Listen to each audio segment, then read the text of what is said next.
ఎవరైతే కాంగ్రెస్ నిర్ణయిస్తున్నారో దేశవ్యాప్తంగా, ఎవరైతే యువత నిరసనేస్తున్నారో దేశవ్యాప్తంగా వాళ్ళని దేశద్రోహులు అంటున్నారు, వాళ్ళని రకరకాల ట్యాగ్లైన్స్ పిలుస్తున్నారు. యువత ఇంతమంది సిజెపికి సపోర్ట్ చేయడానికి మెయిన్ రీజన్ ఏంటి అంటే ఇన్స్టిట్యూషనల్ గా కుళ్ళపోయిన వ్యవస్థ, కంప్లీట్ ఎడ్యుకేషన్ సిస్టమ్ అనేది కంప్లీట్ గా కొలాప్స్ అవ్వడం, యువతలో ఫ్రస్ట్రేషన్ రావడం, ఆ యాంకర్ ఇదంతా దానివల్లే సపోర్ట్ చేయడానికి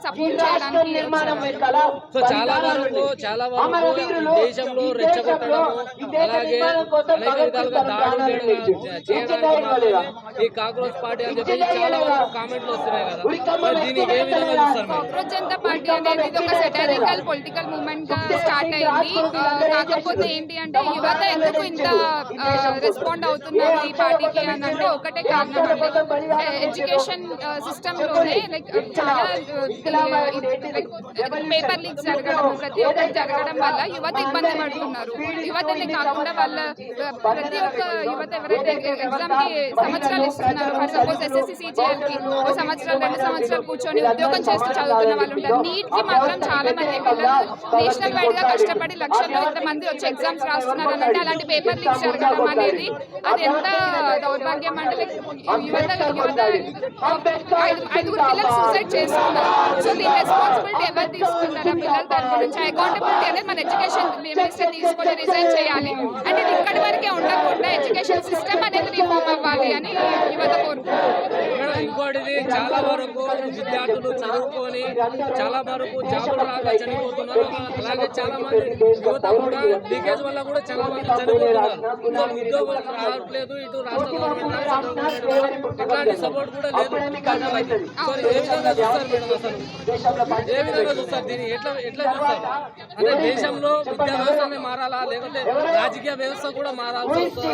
విద్యా వ్యవస్థ రాజకీయ వ్యవస్థ మొత్తంగా మారాలి. ఎందుకనంటే విద్య అనేది ఇప్పుడు ఒక సామాన్య వ్యక్తికి అందుబాటులో లేకుండా అయిపోయింది. చిన్న పిల్లలకి చూసుకుంటే ఇంకా కొంతమంది 3 లక్షల ఫీజులు, 4 లక్షల ఫీజులు, elite people, elite section people, richer section people వాళ్ళు స్కూల్లో పిల్లలకి చదివించడానికి కట్టగలుగుతున్నారు. కానీ ఒక సామాన్య వ్యక్తిని చూస్తే మనం బయటికి వెళ్ళి మామూలుగా చూస్తే poverty lower middle class family, below poverty line areas లో ఉన్న ఫ్యామిలీస్ ని చూస్తే వాళ్ళు కేవలం వాళ్ళ పిల్లల్ని పంపించకుండా వాళ్ళని ఇప్పటికీ కూడా పనికి పంపించారు. మళ్ళీ గవర్నమెంట్ స్కూల్స్ అనేవి మూతపడుతున్నాయి. ఇప్పుడు ప్రస్తుతానికి చాలా గవర్నమెంట్ స్కూల్స్ మూతపడ్డాయి గత 12 ఏళ్ళుగా చూసుకుంటే. కాబట్టి ఈ విద్యా వ్యవస్థ అనేది మారాలి. రాజకీయ నాయకులు కూడా విద్యని ఒక కమోడిటీ లాగా చూడకుండా, క్యాపిటలిస్టిక్ సిస్టమ్ వాళ్ళకి బిజినెస్ లాగా చూడకుండా విద్య అనేది అందరికీ అందుబాటులో ఉండాలి, యాక్సెసిబుల్ ఉండాలి. అది పిల్లలు నేర్చుకోవడానికి చదవాలంటే కానీ ఒక కాంపిటీషన్ కోసం కాదు, ఇది కాదు. అండ్ అన్ఎంప్లాయ్మెంట్ అనేది చాలా ర్యాంపెంట్, ఎంత స్ప్రెడ్ అవుతుందో మనం చూస్తూనే ఉన్నాము. ఉద్యోగ అవకాశాలు అనేది ఎంత డిగ్రీ చేసినా, పిహెచ్డీ చేసినా కూడా తక్కువైపోయాయి. కాబట్టి యువత ప్రతి ఒక్కళ్ళు కోరుకునేది ఏంటి అంటే విద్య అనేది అందుబాటులో ఉండాలి, ఫ్రీ ఉండాలి, యాక్సెసిబుల్ ఉండాలి, ప్రతి ఒక్కరికి ఉండాలి. అండ్ వాళ్ళు చదివి వాళ్ళ కోసం వాళ్ళు చదివి వాళ్ళ జీవితాలకి ఏదో ఒక రకంగా ఉపయోగపడాలి అనేది. మేడం మీరు చెప్పినట్టు విద్యా వ్యవస్థని వ్యాపారంగా మార్చొద్దు అని చెప్పేసి ఏదైతే అన్నారో అదే విధంగా ఇప్పుడు తెలంగాణ రాష్ట్రంలో దాదాపు 23,000 స్కూల్స్ గవర్నమెంట్ ఏదైతే స్కూల్స్ ఉందో అది మూత పెట్టడానికి చాలా సిద్ధంగా ఉంది. సో దీనికి ఏ విధంగా చూడవచ్చు అంటే నిరుపేద కుటుంబాలకు విద్య అనేది కొనుక్కునే స్థాయికి చేరుకోబోతుంది. సో దీనికి ఏ విధంగా చూడొచ్చు మేడం? ఎట్లాంటి మార్పులు వస్తే బాగుంటుంది అని చెప్పేసి మీరు ఈ పీస్ఫుల్ ప్రొటెస్ట్ వల్ల ప్రభుత్వం ఇప్పటికైనా మేల్కొని విద్య అనేది ఒక వ్యాపారంలా కాకుండా ఈ పెట్టుబడిదారుల కోసం, వాళ్ళ పిల్లల కోసం లేదా ఎలైట్ సెక్షన్ పిల్లల కోసం కాకుండా ప్రతి ఒక్కరికి అందుబాటులో ఉండి ఏదైనా సిస్టమేటిక్ ఇన్స్టిట్యూషనల్ గా మారి పిల్లలు గవర్నమెంట్ స్కూల్స్ అనేవి ఫంక్షన్ ప్రాపర్ గా ఆ టీచర్స్ నిజంగా పనిచేస్తూ ఈ పిల్లలందరికీ అందుబాటులో ఉండాలని అనుకుంటున్నాను.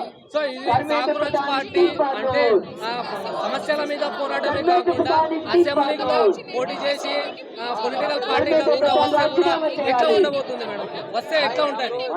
మేబీ సమస్యల మీద కాకుండా పొలిటికల్ పార్టీగా కూడా వస్తే యువత ఎట్లా సపోర్ట్ ఇవ్వబోతుంది కాంగ్రెస్ పార్టీకి? వాళ్ళు జెన్యూన్ గా పొలిటికల్ పార్టీగా సీరియస్ గా తీసుకొని ఎడ్యుకేషన్ మినిస్టర్ రిజైన్ చేయడం వరకు ఉన్న డిమాండ్ ఇప్పుడు అనేది అది లార్జర్ లెవెల్లో ప్రతి సోషల్ ఇష్యూ పైన అన్ఎంప్లాయ్మెంట్, ఇన్ఫ్లేషన్, హెల్త్ ఇన్ఫ్రాస్ట్రక్చర్, ప్రతి ఒక్క ఇన్ఫ్రాస్ట్రక్చర్ పైన ఫోకస్ చేస్తూ స్ట్రక్చరల్ గా మారాలి అని వాళ్ళు ఫైట్ చేస్తే యువత తప్పకుండా సపోర్ట్ చేస్తారు. చివరిసారిగా ఈ కాంగ్రెస్ పార్టీ వెనకాల పెద్ద ఎత్తున కుట్ర దాగి ఉంది, కావాలనే దేశంలో విధ్వంసం చేసే విధంగా కుట్ర చేస్తున్నారని చెప్పేసి చాలా వరకు వినిపిస్తున్న వార్త. దీన్ని ఏమంటారు మీరు? అంటే కాంగ్రెస్ వెనకాల రాజకీయ ఉద్దేశం దేశంలో గొడవ పెట్టే విధంగా కుట్ర దాగి ఉందని చెప్పేసి చాలా మంది అంటున్నారు కదా.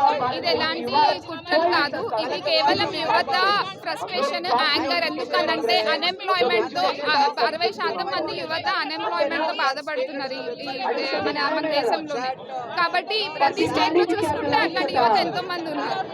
కాబట్టి ఇదేదో కుట్ర పని ఏదో చేయాలనేది కాదు, ఇది యువత బాధలకు వాళ్ళ ఫ్రస్ట్రేషన్, యాంగర్ వస్తున్నారు అంతే. దానికి మించి ఏ కుట్ర పని చేయడం కాదు. చివరిసారిగా యువతకి మీరు ఏం సలహా ఇస్తారు మేడం మీ ద్వారా నుంచి? నేను పట్టుకున్న పోస్టర్ యువత మేలుకోవాలి ఉంది కాబట్టి యువత ఇప్పటికీ మేలుకొని వాళ్ళ కోసం, వాళ్ళ రైట్స్ కోసం, పిల్లల ఎడ్యుకేషన్ కోసం, ప్రతి ఒక్క దాని కోసము ఫైట్ చేయాలి అనే